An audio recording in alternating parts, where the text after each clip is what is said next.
Welcome to the Long COVID podcast with me, Jackie Baxter.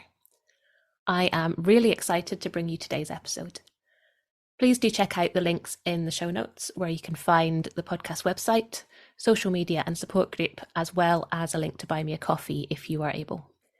You should not rely on any medical information contained in this podcast and related materials in making medical, health-related or other decisions. Please do consult a doctor or other health professional. I love to hear from you. If you've got any suggestions or feedback or just want to say hey, then please do get in touch. I really hope you enjoy this episode, so here we go.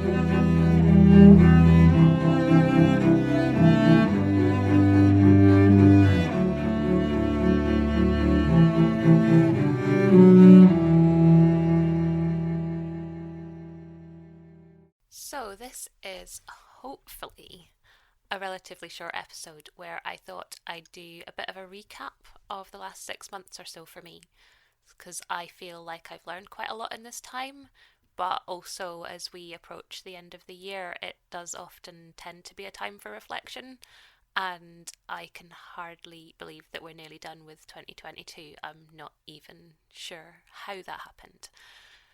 So I guess, as always, it's worth me saying I'm not a medical professional. I am just sharing what has helped me, and it is absolutely not advice. So please do your own research and speak with your own doctors.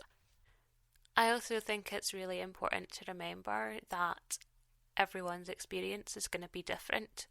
So what works for me is not necessarily going to work for you. My symptoms might look different to yours, my experiences, what I've worked through, what has helped me. So when we're taking ideas from other people for things to try, I think that's really important to remember. But also that everyone's journey is different. And also that looking at someone else and saying, well, why are they recovering and I'm not? What have they got that I haven't? I see recovery stories and I say, well, why have they recovered now and I'm still not there? And I think that's really unhelpful, as natural as it is and as much as I do it often.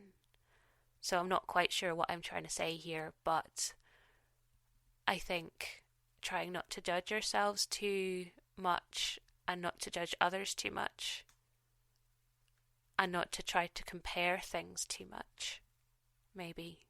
I'll maybe start with the thing that's probably helped me the most, which has to be the cold water swimming. You know, there's a lot of evidence behind this being beneficial for all types of symptoms and illnesses. The cold water will reduce inflammation, it will help to regulate our autonomic nervous systems, it can provide pain relief, and it's hugely beneficial for mental health too. And I'm not here to sound like an advert for tourism in Scotland, and I do appreciate that I am lucky to live in a part of the world where I have easy access to places where I can swim, but Loch Ness has definitely become my happy place. If I'm physically able to get there, which isn't all the time, but if I am, then getting in the water will always make me feel better, even if it's just a short dunk. It's absolutely amazing. I started getting in the cold water back at the end of March this year, and my first, I would say, quote unquote swim was about a minute long, probably actually fully in the water for a few seconds. But since then, I've been more confident and more comfortable. And during the summer, I was actually able to stay in for maybe as long as 30 minutes on some days. But obviously now the temperatures are dropping quite drastically. I'm still going and hoping to continue through the winter, but I'm staying in a lot less time now. So I know it won't work for everybody, but it has been huge for me. It clears my head. It just clears all the other stuff away. And it just gives me an energy boost. Unfortunately, the energy boost doesn't last, but, energy for a bit is better than none at all. Part of me wished I'd started doing this sooner, but I also think it maybe had to happen in its own time. I also needed to work on my breathing first, because if I'd started before I'd sorted my breathing, I would have hyperventilated, and that wouldn't have been a very good idea when you're going into water, obviously. So that needed to happen first. After speaking to Adrian and Leanne when I recorded episode 49, I was inspired to join a local wild swimming group. And these are wonderful people who sometimes provide company. I think I often forget how isolated I've become. It's almost like I normalised it. And being able to have a few new friends that I could socialise with, but in a way that felt safe for me, was important. They didn't know me before COVID, so they don't compare me now to how I was before. They don't judge me when I'm completely unreliable. They all have their own reasons for wanting to swim, and it's been really wonderful. So, moving away from things that make me freezing, I've been seeing a counsellor for around a year now, and I was kind of resistant to this initially, but she's been absolutely amazing. Partly she is someone who is literally paid to deal with my shit, so it takes the pressure off my partner a bit, but she's also been helpful at questioning me and helping me to look at things in different ways. Sometimes helping me to see things more clearly, or even helping me to find a way through the maze of fog that my world often seems to be now. She drives me crazy, which I see as a good thing, and I'd imagine that I drive her nuts as well. Taking a quick diversion back to the podcast for a moment, I've immensely enjoyed every single interview I've done for the podcast. Every single person who has been kind enough to give up their time and be a guest has taught me something. But obviously there are some episodes that for whatever reason made an even bigger impact on me, and one of those was Dr. Boone Lim. He had many, many useful tips which I put into practice, but a few other things really stuck with me. And one of those things was the idea of forgiveness. Now, bear with me. I have definitely felt like I wanted to blame someone for the situation I find myself in. Anybody would do. Government, schools, public health, doctors, my partner, and probably most of all myself. I wanted to channel my anger into blaming somebody else, and I think that's completely understandable, right? I'm sure many others feel the same. Maybe you do. But what Dr. Boone Lim made me realise was that maybe it was understandable, but it certainly wasn't helpful. All this anger boiling around inside me was triggering, and it was making me feel worse. So now I try to embody him and be more forgiving. Forgiving of a doctor who can't help, or a family member who says something unhelpful, or whatever. I can promise you that I don't manage it all the time, but it is getting easier, and I think it's helping. In fact, there are quite a few things I've heard from different people that have really resonated with me, and they get stuck on a post-it note as a reminder. So I've got a really colourful wall in front of me. It does help. So what else have I tried? Medicinals. I took advantage of their offer earlier in the year and gave it a go. I've done a blog post detailing my experiences with this, so I'm not going to ramble here, but I will put a link to it in the show notes. Long story short, nothing spectacular, but it did help clean my gut out a load, which I think was a good thing. So then I went down another rabbit hole. Now, anyone who knows me or has listened to me before will know that I crave answers. I have to know why. I literally can't stop thinking and searching until I know something. And this is definitely a good thing in some ways, but I think there is also a not so good side to it. So someone mentioned food intolerances and that you can test for them. Oh, but I don't react badly to foods, I said. I was told that I might not realise. Anyway, it was an opportunity for answers, so why wouldn't I? So I sent off my sample and I waited.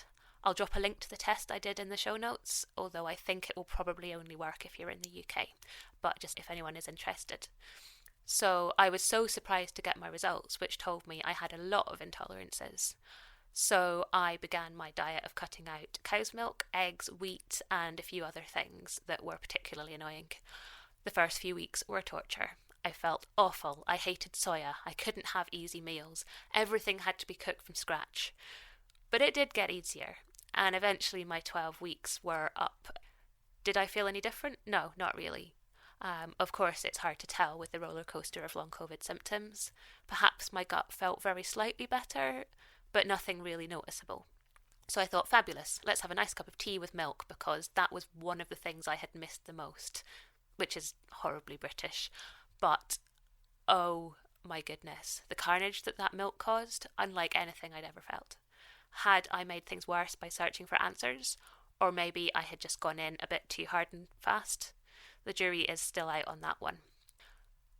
Part of me is kicking myself for putting myself through this, but on the other hand, what if it had helped? How could I not try it? Something else I've found useful is trying to find things that bring me joy. So back in May, I realised that although I might be feeling very slightly better, it was because I wasn't doing anything. I was existing. There was nothing that brought me joy. I was so overwhelmed by all these things I was supposed to be doing because they were good for me. And they were good for me. They were helping. But at the expense of anything fun. I was putting in the work, but it felt like I didn't really have anything to live for. So one day I said, sod it. I'm going for a slightly longer walk to a nice place and I don't care. Obviously, it was a day where I was feeling semi-reasonable. If it had been a sofa day, then I wouldn't have been in a position to say bollocks to long COVID and get outside. But I did, and it was wonderful. And you know what? I felt okay. I managed it. It wasn't a long walk like I'd have done before COVID, nowhere near, but a longer walk than I would have thought I could do. Now, I'm not necessarily suggesting this is a good idea. Of course, we need to be mindful of pacing and pushing through symptoms. We know that's not a good idea. And movement and exercise in recovery has to be managed super carefully, and it will differ so much from person to person. Sensible movement for some people might be stretches in bed, for others a short walk or a cycle. It's going to be totally personal. But there was something about knowing that on some days, when I felt semi-reasonable, I could do some things some of the time. It didn't mean I was better, it didn't mean everything was okay. But it was kind of a little chink of daylight. And I'm also not saying that our symptoms are caused by worry or anxiety, because they're not. We know that. But worry and fear and lots of other emotions can make things worse. So if I stop worrying, my symptoms aren't going to automatically disappear, because that would be wonderful, right? But I am trying to recognise where I am worrying about things and exacerbating the other stuff. And that brings me onto my symptom escalation plan, which sounds completely ridiculous, doesn't it? But I have found it useful. We're all probably getting better at recognising triggers. I know I am. And I know that the first thing for me I'll probably notice is my breathing. And if that starts feeling like it's not right, then that's when I need to go for the symptom escalation plan, which is a list of things that I know will help me feel better. Some regulation exercises that I've learned, trying to focus on deep breathing, yoga nidra, a hot chocolate, my weighted blanket, humming, terrible 80s tunes, don't judge me. All of these things help me. Some of them might work for you, or maybe you have your own lists. My list is stuck on my wall next to my post-its. So if I notice things starting to not feel so good, then I try to tap into my list. It's ready and waiting, so I don't have to think too hard. And often, definitely not always, but often, it can stop a bad hour turning into a bad day, or a bad day into a bad week. Sometimes it's anything that can help, right? I also know, coming out of an absolutely appallingly awful week, that sometimes it's so bad that none of these things help. That we just need to maybe let our bodies shut down and go into hibernation in order to protect us from whatever is attacking it. It's frustrating and horrible, but sort of riding it out as best as we can is sometimes all that we can do. And certainly for me, when that does happen, I want to pile all of the blame and the frustration on top of myself. And again, that's a very natural thing to do, I think, but again, it's not helpful. And I do try not to do that. Emphasis on try. Going back to Boon Lim, something else he talked about was beliefs. I very much think that we have to believe that we'll get better. Dr. Bagnell said recently, and I paraphrase, "We believe that we can get better until proved otherwise." If we don't believe, then we stop trying. We stop doing the things that do help. We stop exploring. I lose hope often. Something that's helpful to me is recovery stories. They are out there. There are several on the podcast. People do recover.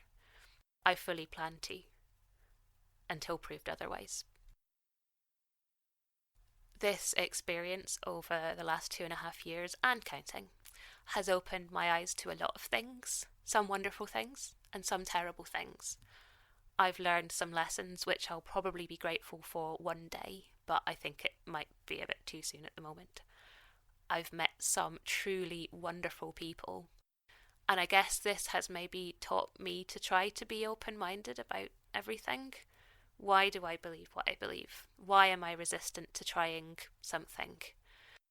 In actual fact, the things that have been the most helpful to me were actually the things that I would have poo-pooed to start with. Dr. Boon Lim again. Don't let what you cannot do prevent you from doing what you can. I think we also need to talk about safety. This is a big thing for me, the need to feel safe. And I think this is really important in our recovery. If we don't feel safe, then our bodies are going to stay in fight or flight mode because they sense danger, which makes sense, right? But how are we supposed to feel safe when we are surrounded by so much danger?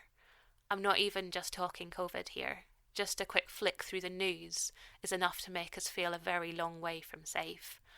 And sometimes I certainly feel that my brain will catastrophize even worse as well. There's so much bad already, so there'll be more coming, and more and more and more, which is not a thing that is going to make us feel safe. I can feel my nervous system getting revved up just talking about it now. And we also have this cause and effect. We know what happened last time, so it'll be just as bad again. Such and such bad thing happened to this other person, so it's going to be just as bad for me. When we've spent a period of time, and I'm looking down the barrel of around 33 months now, I think, when we've had this as our reality, it would seem silly to assume that everything is going to be fine if I try to walk a bit further or risk mixing with people or whatever it is. So it's this weird situation where we have to learn from our experiences, but also try not to be held back by them. I'll come back to Dr. Boon Lim yet again, another post-it on my wall. Don't let your history define who you are today. That one is most definitely still work in progress. It's a challenge. I think this might be where things like vagus nerve exercises and learning techniques to help us calm our nervous systems can be really helpful. But like everything, they take time and effort and patience, not something that we have a whole load of when we aren't feeling safe and when we're feeling ill and frustrated and all those other things that we're feeling. So we end up with this kind of paradox. Something that is designed to help with the feeling of safety as well as regulating our nervous system is the Safe and Sound Protocol, or SSP. I'm not going to talk about this now, really, because it's something I'm still working through, but I can recommend looking it up to see if it's something that might work for you. There's a whole load of really fascinating science behind it, and I'm hoping to do an episode or segment on it in the future, but I'm also happy to answer questions, so feel free to message me. So I think over the last 6 months I have seen improvement, which is wonderful. I've also seen some of the darkest days, or maybe what have felt like the darkest days. There's something about improvement making you realise how much further you have to go, and that can be hard. And also seeing improvement and then hitting a big crash seemingly out of nowhere. That happened to me in July and it was devastating. It completely pulled the rug out from under me and made me doubt everything. So although physically things were improving again after a few weeks, mentally it knocked me back a lot. So we mustn't discount mental health and how important it is. I'm very lucky to have a really supportive partner who may not always do or say the right things, but I do know that he's always there for me. And my counsellor, who really doesn't deserve some of the crap I throw at her. So the power of support, wherever you get it, is so important. And never feel bad about reaching out and asking for help. So I think, although I have seen improvement physically in the last 6 months, I think that's maybe unmasked a lot of other stuff that I have going on that I also need to work through. And I think if I'd recorded this last week, I probably would have said quite a lot of different stuff because it was such an awful week. I mean, that's partly the reason there was no episode last week, because I just didn't feel up to doing it, and that has to be okay. And it has to be okay for me as well, which it wasn't. I blamed myself and I was really upset. I think we have to acknowledge that there's two sides to it. My physical symptoms aren't all gone by any means, but they are improved. But as a result of that, I've got a huge amount of mental stuff. And that's just as important as the physical stuff. And it's not that long COVID is psychological, because it's not. But I think there is a huge mental impact of it. That's as a result of the illness. It's not causing the illness. But it also can feed back in and exacerbate it. When I'm interviewing other people, before finishing the interview, I'll usually ask them if there's anything else they'd like to add or if they've any final bits of advice. So I guess I'll ask myself the same question here. I'm not sure I'm fit to be giving advice, or maybe that's me not knowing my own self-worth again, which is a whole topic I didn't even touch on. But what I do have is some experience of this illness from my perspective. So for my top 3 things that have helped me, number 1, breathing. Fixing my breathing pattern initially, then really understanding the power of breath. I've done lots of interviews with wonderful breathing people, and I'd really recommend listening to some of them because they can say it much better than me. Number 2, yoga nidra and the power of real deep rest. I thought that reading a book was resting, but it really isn't. I have a brain like a hamster wheel. It goes round and round and round, and it never stops. My counsellor once described it as both my greatest strength and my greatest weakness. Yoga nidra or other guided meditations are about the only thing that allow it to shut down. It wasn't easy. I found the meditations really hard going to begin with, but I stuck with it, and they do really help a lot of the time. And number 3, I've spoken about it a lot already, cold water. Or even better, cold water, nature and a few friends. Even better if Nessie the Loch Ness Monster comes out to say hi. And I think if I could add a number 4, which I can because let's face it, I can say what I want, I would say keep going, believe, don't give up, listen to your body, get well, but do it at your own pace and in your own time, and only you will know what that is. And don't let anyone else tell you otherwise. Thank you so much to all of my guests, and to you for listening. I hope you've enjoyed it, or at least found it useful. The Long COVID podcast is entirely self-produced and self-funded. I'm doing all of this myself. If you're able to, please go to buymeacoffee.com/longcovidpod to help me cover the costs of hosting the podcast. Please look out for the next episode of the Long COVID podcast. It's available on all the usual podcast hosting things. And do get in touch